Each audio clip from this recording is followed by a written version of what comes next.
Повеќе од 403.000 граѓани досега пријавиле данок.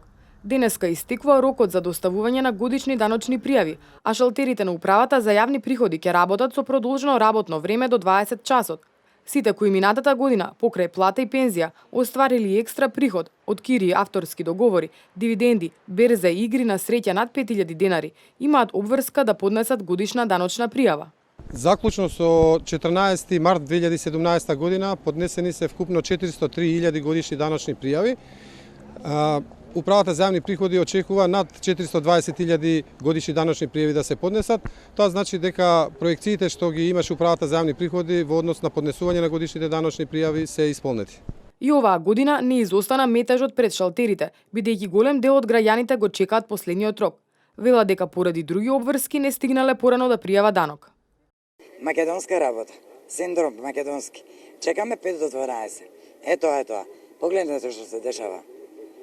Ова треба да се прави од доделувањето на барањето, за да не се ствара ваква гужва, ама тоа ти е македонски синдром.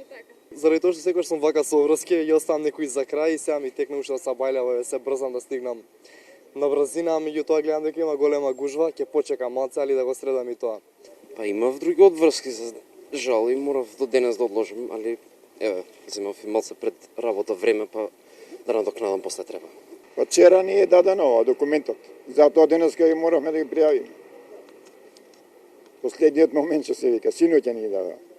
Освен на даночните шалтери и по електронски пат, граѓаните ќе можат да ги достават своите даночни пријави препорачено преку пошта, заклучно со денеска до 24 часот, а оние кои нема да пријават данок во предвидениот рок, законот предвидува глоби до 200 евра. Од управата за јавни приходи најавија дека од наредната година ќе започне имплементација на нов проект, каде граѓаните ќе бидат ослободени од поднесување на даночни пријави. Односно, пријавите ќе ги пополнува самата управа, а даночните обврзници ќе можат да ја коригираат ако има потреба.